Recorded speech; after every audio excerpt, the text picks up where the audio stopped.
Hello दोस्तों, स्वागत है आपका अपने चैनल ब्लॉगर मम्मी में।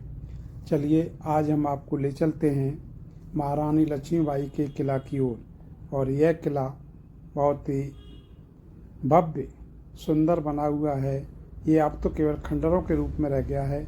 यह केवल पत्थर और चूना से बना हुआ है। ये अभी भी देखिए कितना मजबूत है। ये है उसका मुख्य दरवाज़ा। इसके हम अंदर चलते हैं और अंदर चल कर के आप देखेंगे कि इसके अंदर में भी सेम उसी प्रकार से जैसे बाहर में उसी प्रकार से अंदर में बना हुआ है। ये अभी केवल धरोहर के रूप में रह गया है। इसमें भी कुछ खास वस्तुएं देखने को नहीं मिलती हैं, लेकिन वही किला ही किला है, एक खंडर के रूप में है। तो ये देखिए हम आपको अंदर चलेंगे और लेके चलेंगे। तो यहाँ पर अंदर में भी आप देखोगे, ये देखिए ये अंदर में स्पॉट है। ये अंदर में ये मुख्य दरवाज़ा और अंदर की ओर है। और इसके अंदर में जब हम घुसते हैं तो उसमें देखते हैं कि एक किला का भव्य दर्शन आपको होता है। और ये था रानी लक्ष्मीबाई का किला। और इसकी टिकट मात्र 25 रुपया है भारतवासियों के लिए, और विदेशियों के लिए 250 रुपये इसकी टिकट है। तो चलिए ये देखिए दृश्य हम आपको दिखा रहे हैं कैमरे से। तो ये देखिए सेम अभी भी, अब आप सोच सकते हो कि कब का बना हुआ था, आज भी वो उसी प्रकार से बना हुआ। ये दूसरा दरवाज़ा है। यहाँ से हम अंदर की ओर किले में प्रवेश करते हैं और अंदर में किले के अंदर क्या क्या चीज़ें हैं वो आपको देखने के लिए मिलेंगी। तो ये था यानी किला। और अब हम रानी की कुछ बायोग्राफी के बारे में आपको बताते हैं कि रानी लक्ष्मीबाई का जन्म 19 नवंबर 1828 में बनारस में हुआ था। बचपन में इनका नाम मनु था। इनकी माता का नाम भागीरथी बाई था। पिता का नाम मोरोपंत तांबे था।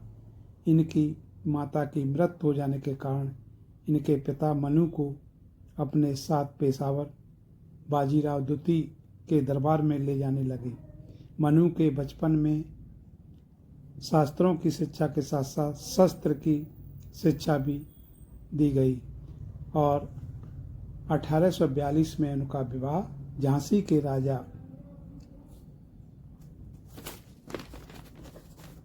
गंगाधर राव नेवालकर के साथ कर दिया गया। और 1851 में रानी ने एक पुत्र को जन्म दिया।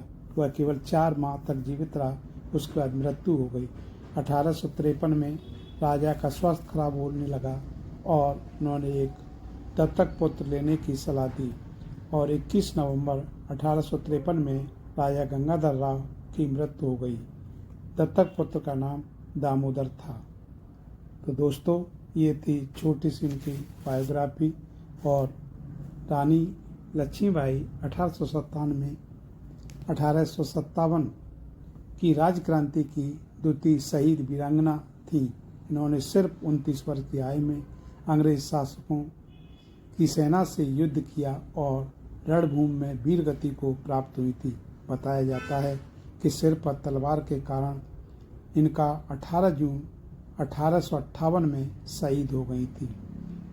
इनकी शादी केवल 14 वर्ष की उम्र में हो गई थी। तो ये थी इनकी छोटी सी कहानी। ये आपको हम दिखाते हैं झांसी। और ये देखिए अभी हमारा ये जो आप देख रहे हैं चबूतरा, यहीं से रानी ने छलांग लगाई थी। और ये हमारे इंडिया का झंडा अभी फहरा रहा है, क्योंकि ये अंग्रेज़ों से जब गुलामी के बाद इंडिया के कब्ज़े में आया, तभी से यहाँ पर इंडिया का झंडा फहराया जाने लगा। और ये था हमारा। अब हम आपको नीचे लेके चलते हैं। यहाँ पर एक भैरव मंदिर है, यहाँ पर रानी पूजा करने जाती थी। और यहाँ पर जो भी मनोकामना होती थी वो भैरव को मंदिर से मांगती थी। तो ये देखिए ये भैरव है। लोग यहाँ आते हैं और यह भैरव की पूजा करते हैं और अपनी मनोकामना मांगते हैं।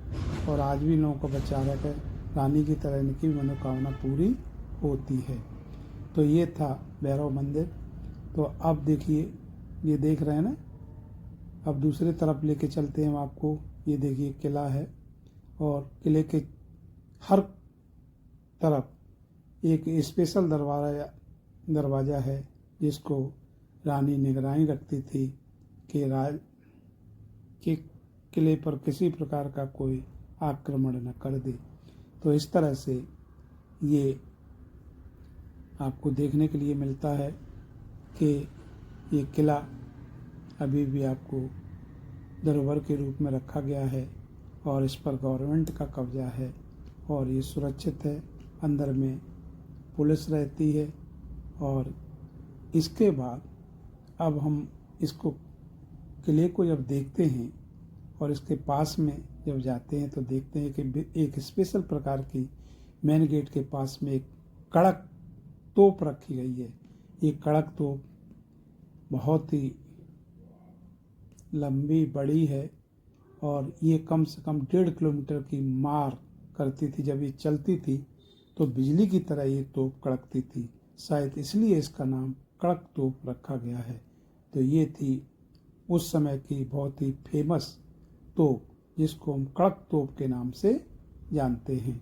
ये देखिए, हम आपको दिखा रहे हैं कि ये है कड़क तोप और ये कड़क तोप उस ज़माने में दुश्मनों के छक्के छुड़ा देती थी और इसी को चलाने वाले की ही मृत्यु हो गई तो ये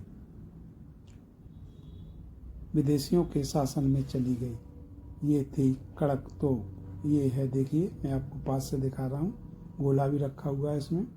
ये लगभग 1.5 किलोमीटर तक मार करती थी और ये देखो कड़क तोप, ये अवशेष के रूप में, स्मृति चिन्ह के रूप में मुख्य दरवाजे के किनारे पर रखी हुई है।